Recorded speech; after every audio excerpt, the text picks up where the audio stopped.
எங்க பார்த்தாலும் மஞ்சுமல் பாய்ஸ்ன்னு Facebooக்க தொறந்தா, இன்ஸ்டாவ தொறந்தா எல்லா இடத்துலயும் இதே தான் பார்த்துட்டு இருந்தோம். இந்த மஞ்சுமல் பாய்ஸோட ஃபீவர் இங்க இப்ப வர வர எல்லாத்துலயும் வருதுன்னு பார்த்தா, இப்ப நீயா நானா கோபிநாத்துக்கும் அது பிடிச்சிருச்சா என்னன்னு தெரியல. ரீசென்ட்டா நடந்த இந்த Neeya Naana ப்ரோகிராமே it's all about இந்த மாதிரி ட்ரிப் போற பசங்கள பத்தி தான். அவங்கள பத்தினா அவங்க ஏன் இந்த மாதிரி நிறைய ட்ரை பண்றாங்க, அதுவும் ரிஸ்க் எடுத்து இந்த மாதிரி விஷயங்கள்லாம் ட்ரை பண்றாங்க.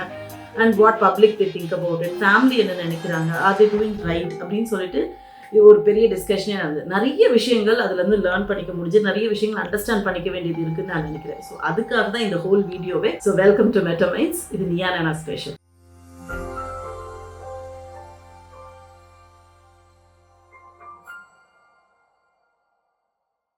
இவங்க நிறைய பேர் இதில் பார்த்தீங்கன்னா, நாங்கள் வந்து ஒரு அமைதிக்காக போகிறோம், டோப்பமைன் இன்க்ரீஸ் பண்ணிக்க போகிறோம், ஒரு ஒரு ஜென் மனநிலை ரேஞ்சுக்கு அந்த ஃபீலிங்லாம் அவங்க சொல்லிட்டு இருந்தாங்க. நிறைய பேர் பார்த்தீங்கன்னா, யாருமே எக்ஸ்ப்ளோர் பண்ணாமல் கண்டுபிடிக்காத ஒரு இடத்துக்குலாம் போய் ட்ரை பண்ணணும் அப்படின்றது தான் அவங்களோடது இருக்குது. இது வந்து சென்சேஷன் சீக்கிங்னு சொல்லுவாங்க. அதாவது இந்த மாதிரி புதுசாக நாவலாக ஏதாவது புதுசாக இருக்கக்கூடிய விஷயத்த ட்ரை பண்ணி பார்க்கணுன்றது சென்சேஷன் சீக்கிங்னு சொல்லுவாங்க. அதே மாதிரி த்ரில் எக்ஸ்பீரியன்சஸ், அந்த அட்ரினலின் ரஷ் இருக்கணும்னு நினைப்பாங்க. அதாவது அந்த ஒரு முடியாத ஒரு விஷயத்த ட்ரை பண்ணி அதை பண்ணுறப்போ இருக்கக்கூடிய ரஷ், அந்த ஒரு அட்ரினலின் நம்ம உடம்புக்குள்ள சுரக்கும். அது பண்ணிட்டா அவ்வளோ பெரிய சந்தோஷம் கிடைக்கிற மாதிரி அந்த அட்ரினலின் ரஷ் வரப்போ அஃப்கோர்ஸ் ஒரு சாட்டிஸ்ஃபேக்ஷன் இது எல்லாமே கிடைக்கும். டோப்பமைனும் இன்க்ரீஸ் ஆக தான் செய்யும். இந்த டோப்பமைன் அதுனா என்னன்னா, பிரெயின்குள்ளே இருக்கக்கூடிய கம்யூனிகேஷன் இருக்கக்கூடிய விஷயம் இதுதான் வந்து டோப்பமைன். நியூரோ டிரான்ஸ்மிட்டர்னு சொல்லுவோம், அதுதான் டோப்பமைன். ஸோ இது பார்த்தீங்கன்னா ஒரு ஒரு சந்தோஷம் இல்லை ஒரு அச்சீவ் பண்ணப்போ கிடைக்கக்கூடிய ஒரு விஷயம் தான் அந்த டோப்பமைன். அந்த ஃபீலிங்கை கொடுக்கும் அது. ஸோ இதெல்லாம் வர்றப்போ அவங்க they feel happy, they feel elated, ரொம்ப சூப்பராக இருக்குன்றனால திரும்ப திரும்ப திரும்ப ட்ரை பண்ணிகிட்டே இருப்பாங்க. இந்த த்ரில் சீக்கிங் பிஹேவியர் இருக்கிறவங்க, அஃப்கோர்ஸ் இந்த சென்சேஷன் சீக்கிங் த்ரில் சீக்கிங் பண்ணுறவங்க definitely they try to do something like this. ஒரு புஷிங் த லிமிட்ஸ் மாதிரி, லைக் பண்ண முடியாததை ட்ரை பண்ணுமே, போக முடியாத இடத்துக்கு போய் பார்ப்போமே, எப்படி தான் இருக்குன்னு செக் பண்ணி பார்ப்போமே அப்படின்ற ஒரு ஃபீல் இருக்கிறது. அண்ட் சில நேரத்தில் அது வந்து ரொம்ப ரொம்ப லைஃப் த்ரெட்டனிங்காகவும் இருக்க தான் செய்யுது. ஸோ அது எல்லா நேரத்துலையுமே அக்செப்டபிளான டவுட்ஃபுல் தான். அண்ட் அஃப்கோர்ஸ் இப்போ இருக்கக்கூடிய யங்ஸ்டர்ஸோட சோஷியல் இன்ஃப்ளூயன்ஸ் ரொம்ப ரொம்ப ரொம்ப ஜாஸ்தியாக இருக்குது. And everybody knows that. ஏன்னா they want to show themselves as or like நான் சூப்பர் அப்படின்னு காமிச்சிக்கணுன்றது எப்பயுமே இருக்கிறது தான். இந்த அட்லசென்ட்டாக இருக்கட்டும், இப்போ நிறைய பேருக்கு அந்த ஒரு ஃபீலிங், நானும் ஒரு செலிப்ரிட்டி தான், இல்லை நானும் எனக்கும் இத்தனை ஃபாலோவர்ஸ் இருக்காங்கன்னு சொல்கிறது everybody loves to have it. அது இன்ஸ்டா பேஜாக இருக்கட்டும், இல்லை ஃபேஸ்புக் பேஜாக இருக்கட்டும், இல்லை ட்விட்டரில் இத்தனை ஃபாலோவர்ஸ் இருக்கிறாங்க அப்படின்னு சொல்லிக்கிறதுக்காக they try lot of things. And இது ஃப்ரெண்ட்ஸோட சேர்ந்து போகிறப்பையும் of course they have that feeling. தனியாக போகிறத விட they go together and they try out. So இதுக்கு பார்த்தீங்கன்னா சோஷியல் இன்ஃப்ளூயன்ஸஸ், சில பேர் ஃபோட்டோ போடுறது, வீடியோ போடுறது, இந்த மாதிரி ஒரு கிளிஃபில் நின்று ஃபோட்டோ எடுத்து போடுறது, இல்லைனா யாரும் போகாத இடத்துல ஃபோட்டோ போட்டோன்னே ஓகே அவர் மாதிரி நானும் இருக்கணும், லைஃப்பில் நானும் ஏதோ ஒன்று பண்ணிட்டேன் அப்படின்ற ஒரு ஃபீல் கிடைக்கணும் அப்படின்றதுக்காக we tend to replicate it or copycat the same thing. And that is again a problem நிறைய நேரத்தில். பிகாஸ் சில பேர் அந்த மாதிரி ட்ரை பண்ணுறவங்க they do take care of themselves, like ரொம்ப ஜாஸ்தியாக ப்ரொடெக்ஷன்லாம் எடுத்துகிட்டு ஒரு சேஃப்டி மெஷர்ஸோடு போய் பண்ணுறவங்க நிறைய பேர் இருக்கிறாங்க. பட் அதெல்லாம் பற்றி இவங்க யோசிக்கிறதே இல்லை. அவங்க பண்ணிட்டாங்க, நானும் பண்ண முடியும், அவ்வளோதான். ஸோ அந்த சேஃப்டி மெஷர்ன்றதை சிலத்தை விட்டுட்டுறாங்க. இப்போ நிறைய பேர் கொஞ்சம் influencers, they are more responsible and they are trying to do that. So that அதை பார்க்குறவங்களும் அந்த ரெஸ்பான்சிபிலிட்டியோட பண்ணால் பெட்டராக இருக்கும். இது ஒன்று இந்த மாதிரி இருக்கணும். இல்லை சில நேரத்தில் இந்த ஏடிஹெச்டி சப்போஸ் அவங்களுக்கு இருக்குது, இல்லைனா ஒரு பைப்போலார் இருக்கிறவங்க, இந்த மாதிரி மென்டல் ஹெல்த் இஷ்யூஸ் இருக்கிறவங்களுமே வந்து அந்த இன்ஃப்ளூயன்ஸ் ஜாஸ்தியாக பண்ணுறது, அதாவது ஒரு விஷயத்த டக்குன்னு இம்பல்சிவாக பண்ணுறது, அவங்களுக்கு அந்த மாதிரி ஒரு பிஹேவியர் இருக்கலாம். ஸோ அதனால கூட they can try all these things. So இதெல்லாம் தாண்டி முக்கியமான ஒரு பிரச்சனை இருக்குது. இதில் எல்லாரும் மென்ஷன் பண்ணது என்னதுன்னா ஆல்கஹால் யூசேஜ். இந்த ட்ரிப்பு போகிறப்போ நிறைய நேரத்தில் it always like nails down or boils down to alcohol usage. கண்டிப்பாக நான் என்னன்னா, நீங்கள் இன்னும் ஆல்கஹால் குடிக்கக்கூடாதுன்னு சொல்கிறீங்களா, வைக்கிறீங்களா அப்படின்னு நீங்கள் சொன்னீங்கன்னா, ஆல்கஹால் குடிக்கிறது அதுதான் ஒவ்வொருத்தவங்களோட சாய்ஸ். ஆனால் இந்த ஆல்கஹால் குடிக்கிறப்போ உங்களோட இம்பல்சிவிட்டி, அதாவது திடீர்னு டக்கு டக்கு டக்குன்னு எதையுமே பற்றி யோசிக்காமல் டக்குன்னு பண்ணுறது, அந்த மாதிரி இருக்கிறது ஜாஸ்தியாகும். So your impulsivity increases.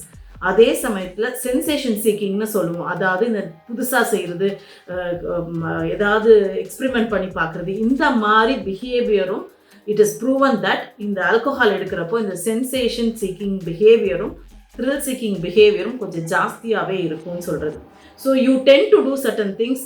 ஏன்னா நம்ம கண்ட்ரோலில் சில அந்த ஆல்கோஹால் ஜாஸ்தியாக ஆகிறப்போ you don't know what you are doing. அப்போ இந்த புதுசாக ஏதோ ட்ரை பண்ணுறேன்னு செய்ய போக அது உங்களுக்கும் கஷ்டமாகலாம், உங்களுக்கும் அது ஆபத்தாக மாறலாம், மற்றவங்களுக்கும் உங்களை சுற்றி இருக்கிறவங்களுக்கும் ஆபத்தாக மாறதுக்கு சான்சஸ் இருக்குது. இங்கேயும் நிறைய பேர் ட்ரெக்கிங் போவாங்க. இங்கே வந்து அவ்வளோ தூரத்துக்கு ரொம்ப ரிச்சுவலாக வீக்கெண்ட் ஆச்சுன்னா இல்லைனா ஒரு 4 நாள் சேர்ந்தாப்புல ஹாலிடே கிடைக்குதுன்னா தே கோ ஃபார் ட்ரெக்கிங். அவ்வளோ தூரத்துக்கு இங்கே இருக்கிற ரிவர் பக்கத்தில் போகிறதா இருக்கட்டும், இல்லைன்னா இங்கே இருக்கிற மலைகளை ஏறி பார்க்குறதா இருக்கட்டும், இது எல்லாமே ட்ரை பண்ண தான் செய்வாங்க. But they do take care of themselves. அந்த நேரத்தில் அவங்க இந்த ஆல்கோஹால் யூசேஜ்லாம் இங்கே எல்லாமே கொஞ்சம் கண்ட்ரோல்டாக இருக்குன்னு தான் நான் நினைக்கிறேன். தென் தே ஆர் எதுக்கு போகிறோம் அப்படின்றத கவனமாகவும் தே டூ தட். அது ஸோ இது ஒரு பிரச்சனையாக இருக்குது. இந்த alcohol usage along with strip maybe wrong combination இருக்குது. ரூமில் இருக்கிறப்ப நீங்கள் ஆல்கோஹால் எடுக்கிறீங்க அதில், பட் ஆனால் when you are outside in the nature you should be little more vigilant நான் நினைக்கிறேன். ஏன்னா நம்மளோட பாடியே அப்படி தான் ரியாக்ட் பண்ணுது. நம்மளையும் அறியாமல் ரொம்ப இம்பல்சிவாகவும் இந்த மாதிரி த்ரில் ஓரியன்டாக மாறுறதுக்காகவும் இருக்குன்றத ஸ்டடிஸ் சொல்லுது. ஸோ இதுதான். ஆனால் நம்ம இதில் பார்த்தீங்க அப்படின்னா இந்த பசங்க இதில் காமிச்ச எல்லாருமே பார்த்தீங்கன்னா ஐ திங்க் தே ஆர் இந்த 20s நினைக்கிறேன். யாருமே வந்து 18 வயசுக்கு கம்மியாக இருக்கிறவங்க மாதிரி எனக்கு தெரியலை. அப்போது இவங்க செய்கிற எல்லா விஷயமும் பார்த்தீங்கன்னா ஒரு பொறுப்பற்றத்தனமாகவும் இல்லைனா ஒரு இதை பற்றி டோன்ட் கேர் ஃபீலிங் இருக்காங்களோ அப்படின்னு தான் இந்த சைடில் இருக்கவங்க எல்லாருமே யோசித்தது.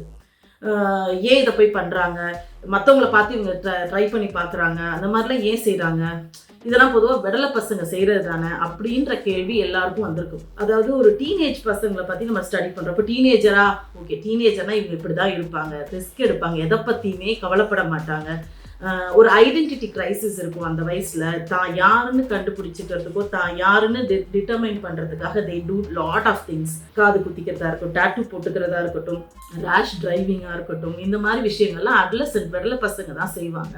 அதனால தான் வந்து ரொம்ப சின்ன பசங்கள்கிட்ட வண்டி கொடுக்கக்கூடாது, இந்த டீனேஜ் அப்படின்னு நம்ம சொல்லுவோம்ல அந்த பசங்க தான் இப்படி செய்வாங்க. இதுதான் எல்லாருக்கும் இருக்கக்கூடியது. ஆனால் இதில் பண்ணுற எல்லா பசங்களும் பார்த்தீங்கன்னா இதில் நீங்கள் காமிச்ச எல்லாருமே வந்து they were also talking about something very very similar. வெள்ளை பசங்களுமே தனியாக போய் செய்கிறத விட பொதுவாக they go in groups and they try to do all these things. ஒரு குரூப்பாக போகிறப்போ அவங்களுக்கு அந்த ஒரு பெரிய பலம்னு வச்சுக்கோங்க, சோஷியல் இன்ஃப்ளூயன்ஸ். அதாவது சேர்ந்து பண்ணுறப்போ குரூப்பாக பண்ணுறப்போ அவங்களுக்கு அந்த தைரியம் தானாக வந்துடுது. அதே தான் இங்கேயும் பார்ப்பீங்க. நீங்கள் தனியாக போய் ஒரு பையன் போய் ஒரு வேண்டலிசம், அதாவது ஒரு இடத்த உடைக்கிறதா இருக்கட்டும், இல்லைனா போய் சண்டை போடுறதுன்றது கொஞ்சம் கம்மியாக இருக்கிறதுக்கு வாய்ப்பு இருக்கும். ஆனால் when they are in groups இது எல்லாத்தையுமே ட்ரை அவுட் பண்ணுறதுக்கு ஒரு அதில் அத்தனை நாள் அமைதியாக இருந்த பையன் கூட they try to do lot of things in the group. So அது எப்பயுமே பார்க்க முடியும். அப்படி பார்த்தா இந்த அட்லசன்ட் சில்ட்ரன் என்னென்ன பண்ணுவாங்களோ, இந்த டீனேஜர்ஸ் என்னெல்லாம் பண்ணுவாங்களோ இவங்க ஏன் பண்ணுறாங்க அப்படின்ற ஒரு பெரிய கேள்விக்குறி வருது. இந்த டீனேஜ் நம்ம சொல்கிறது வந்து நிறைய நேரத்தில் அந்த ஏஜை மாற்றிக்கிட்டே இருக்கிறாங்கன்னு வச்சுக்கோங்களேன். 10 வயசு இப்போல்லாம் வந்து என்னென்னா 10 வயசுலேருந்தே டீனேஜ் மாதிரி சொல்லலாம். 10லேருந்து 18 வயசு 19 வயசு வரைக்கும் டீனேஜ் நம்ம யோசிச்சுட்டு இருந்தோம். இப்போ அது ஆக்சுவலாக என்னென்னா இது எக்ஸ்டெண்ட் ஆகி இப்போ வந்து ஒரு 20s வரைக்கும், சில பேருக்கு ரொம்ப ரேராக 30s வரைக்குமே அந்த அட்லசன்ட் ஃபீலிங் என்ன இருக்கிறதோ, அதாவது அட்லசன்ட் ஃபீலிங் எல்லாமே அந்த ஏஜ் வரைக்கும் கூட எக்ஸ்டெண்ட் ஆகிருக்குன்னு தான் சொல்கிறாங்க. ஸோ அந்த காலத்து 18 வயசும் இந்த காலத்து 24 வயசும் ஈக்குவல். என்னடா நீங்கள் எப்பயும் சொல்லுவாங்க அந்த காலத்து பியூசி படித்தவங்க இப்போ இருக்கிற காலேஜுக்கு ஈக்குவல், டிகிரிக்கு ஈக்குவல் அப்படின்னு சொல்லுவாங்களே, அதே மாதிரி நீங்கள் சொல்கிறீங்களான்னா எஸ், சம்திங் சிமிலர். அந்த காலத்து 18 வயசும் இந்த காலத்து 24 வயசும் இட் இஸ் ஆல்மோஸ்ட் சிமிலர். இப்போ அந்த ஏஜ் வந்து கொஞ்சம் எக்ஸ்டெண்ட் ஆயிடுச்சு, அந்த அட்லசன்ட் பீரியட் கொஞ்சம் எக்ஸ்டெண்ட் ஆயிருக்குன்னு தான் சொல்லணும். பொதுவாகவே இந்த பிரெயின் டெவலப்மெண்ட் பார்த்தீங்க அப்படின்னா ஒரு 20 வரைக்கும் 20 வயசாவது ஆகணும், அப்போ தான் வந்து கம்ப்ளீட்டாக டெவலப் ஆகுதுன்னு சொல்கிறோம். அதுவும் எஸ்பெஷலி இந்த ஃப்ராண்டல் ரீஜன் முன்னாடி இருக்கிற அந்த ரீஜன் பார்த்தீங்க அதுதான் வந்து உங்களோட டிசிஷன் மேக்கிங்லாம் ரொம்பவே யூஸ்ஃபுல்லாக இருக்கிறது. அது கம்ப்ளீட்டாக டெவலப் ஆகுது ஒரு 20s தான் டெவலப் ஆகி முடியுது. அதுவே அப்படி தான் இருக்குன்றப்போ இப்போ ஏன் இவ்வளோ தூரத்துக்கு டிலே ஆகுது எல்லாமே? நீங்கள் அந்த காலத்தில் பார்த்தீங்க அப்படின்னா நீங்கள் வந்து ஒரு 18 வயசு 20 வயசில் வந்து அவங்க வேலைக்கு போகவே ஆரம்பிச்சிருப்பாங்க. எஸ், 13 வயசில் கல்யாணமே பண்ணியிருக்கிறாங்க நிறைய பேர். அந்த காலத்தில் எல்லாமே அப்படி ரொம்ப ஏர்லி ஏஜ்ல இட் ஹேப்பன்ட் ஆக்சுவலாக. அமெரிக்காவில் ஆக்சுவலாக என்னன்னா லீகல் ஏஜ் ஃபார் மேரேஜ் ஒரு காலத்தில் எப்படி இருந்திருக்கு அப்படின்னா பொண்ணுக்கு 12 வயசும் பையனுக்கு 14 வயசும் லீகல் மேரேஜ் வயசாகவே இருந்திருக்கு. அதுக்கப்புறம் பார்த்தீங்கன்னா ஒரு ஒரு அடல்ட் ஆகிட்டீங்க அப்படின்னு நம்ம எப்போ சொன்னோம், நம்ம ஊரில் வந்து இப்போ 18 வயசு ஆயிடுச்சுனாலே ஓட்டு உரிமையெல்லாம் நம்ம கொடுத்துட்டோம். ஸோ யூஎஸில் பார்த்தீங்க ஒரு காலத்தில் வந்து என்ன பண்ணியிருக்காங்கன்னா 20 வயசு வந்து 21 வயசு தான் வந்து அவங்களுக்கு அந்த எல்லாமே உங்களுக்கு மெச்சூரிட்டி லெவல் வருது அப்படின்னாங்க. ஆனால் அவங்களுக்கு தேவைப்பட்டப்ப கொஞ்சம் கம்மி பண்ணிக்கிட்டாங்கன்னு வச்சுக்கோங்களேன், 18 வயசு அதுக்கப்புறம் மாற்றிக்கிட்டாங்க. யூரோப்பில் முன்னாடி வந்து என்னென்னா ஆல்மோஸ்ட் லைக் 20s முடிகிற வரைக்கும் லேட் 20s வரைக்குமே they were not considered as complete adults.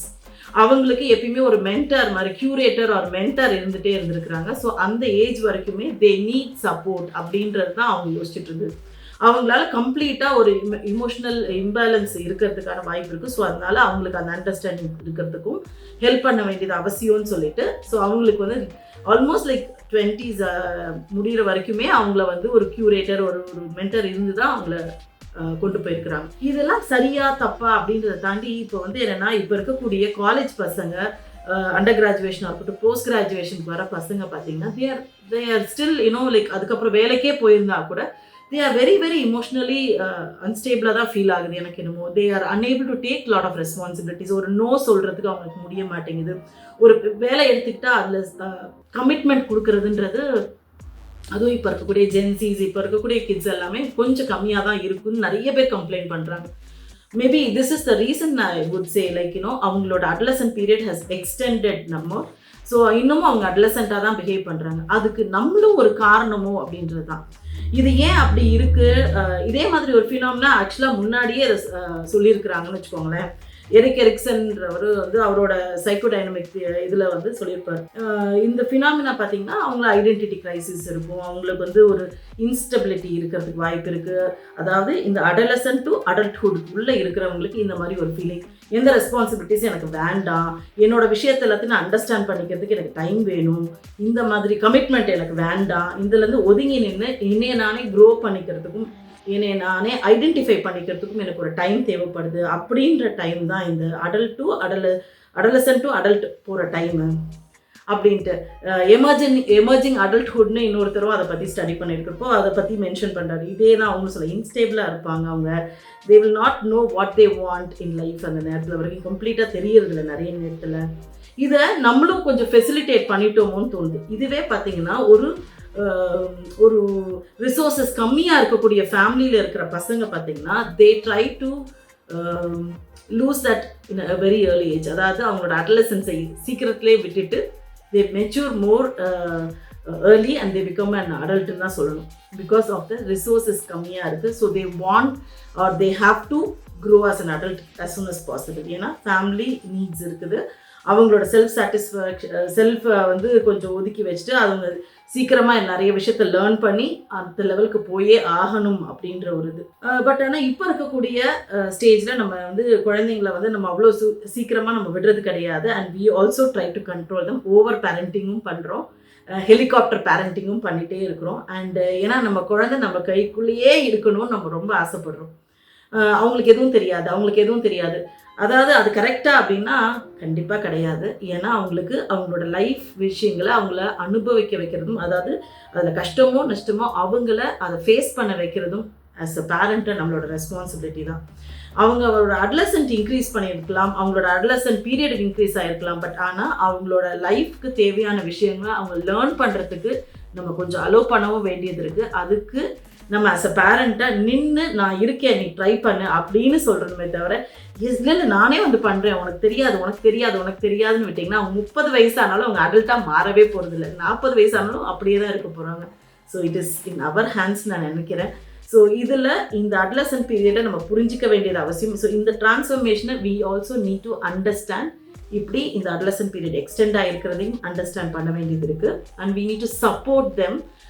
அவங்களுக்கு அந்த இமோஷ்னல் இம்பேலன்ஸை வந்து நம்ம அண்டர்ஸ்டாண்ட் பண்ணி இமோஷ்னலாக ஸ்டெபிளாக எப்படி இருக்கிறது, இமோஷன்ஸை எப்படி ஹேண்டில் பண்ணுறது, அடுத்தவங்களோட நெகட்டிவ் இமோஷன்ஸையும் எப்படி ஹேண்டில் பண்ணுறது, டெசிஷன் மேக்கிங் எப்படி ஹேண்டில் பண்ணுறது, இதையும் நம்ம சொல்ல வேண்டியது இருக்குது. இதில் இன்னொரு முக்கியமான ஒரு விஷயம் பார்க்க முடிஞ்சது.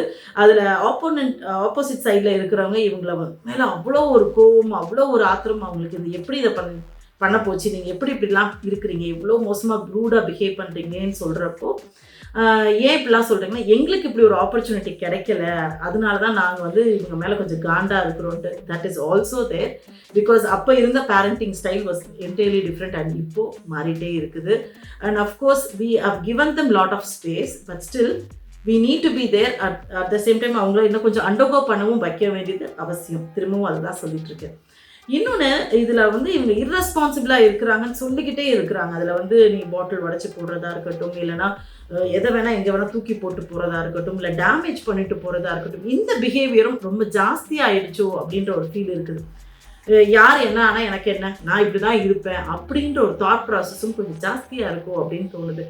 இதுக்கு நம்மளும் ஒரு ரீசன் நான் நினைக்கிறேன். நம்ம இந்த சென்ஸ் பேரண்ட்ஸாக இருக்கட்டும், சொசைட்டியாக இருக்கட்டும், நம்மளும் ஒரு ரீசன் தான் நினைக்கிறேன். Because we also do the same thing. நம்ம ஒரு இடத்துல போனோம், அப்படி சாப்பிட்டோம், ஒரு இடத்துல இருக்குன்னா அந்த எடுத்து அந்த குப்பையை கொண்டு போய் குப்பை தொட்டில் போடுவோம்னா நிறைய நேரத்தில் பண்ணுறது கிடையாது. And what they learn from us they are doing it again. அவ்வளோதான். அப்போது அவங்க பண்ணால் தப்பு, நம்ம பண்ணால் ரைட்டா? அவங்க பண்ணால் அவங்களுக்கு மட்டும் திட்டுறோம், அவங்கள மட்டும் கண்டிக்கிறோம், இதை இப்படி பண்ணுறோமேன்னு திட்டிகிட்டு இருக்கிறோம். பட் வாட் வி டூ, நம்ம மற்றவங்க முன்னாடி எப்படி இருக்கிறோன்றதை மட்டுமே தான் ரொம்ப நேரம் கேர் பண்ணிகிட்டே இருக்கோம். ஒரு கெஸ்ட் வராங்கன்னா நீ இப்படி தான் இருக்கணும், அப்படி தான் இருக்கணும், இப்படி தான் இருக்கணும், நீ நல்லா இருக்கணும் அப்படின்னு சொல்கிறது ரொம்ப முக்கியமான ஒரு விஷயம். ட்ரெஸ்அப் பண்ணுறதா இருக்கட்டும், இல்லை மற்றவங்ககிட்ட பேசுகிறப்போ எல்லாத்தையுமே இப்படி தான் பேசணும்னு சொல்லி கொடுத்தா பரவாயில்ல. நிறைய விஷயங்கள் நம்ம வந்து இஃப்ஸ் பட்ஸ் கண்டிஷன்ஸ் அப்ளையோடு தான் நம்ம நிறைய விஷயங்களை செய்யணும். So they learn it from us. So they do the same thing. So எந்த இடத்துல எப்படி பிஹேவ் பண்ணுறோன்னா நம்மளும் எப்படி பிஹேவ் பண்ணுறோன்றதை பொறுத்தும் இருக்குது.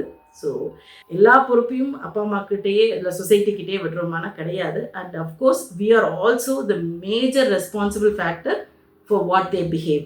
ஏன்னா ரொம்ப கண்டிஷன்டாக ரொம்ப ஸ்ட்ரிக்ட் பேரண்டிங் இருக்கிறப்போ அந்த கிட்ஸ் வந்து 18 வயசு வரைக்குமே ரொம்ப கண்ட்ரோல்டு என்விரான்மெண்ட்டில் இருந்துட்டு வெளியில் போகிறப்போ they just want to break all those things and they just want to go out liberated-ஆ ஃபீல் பண்ணுறாங்க.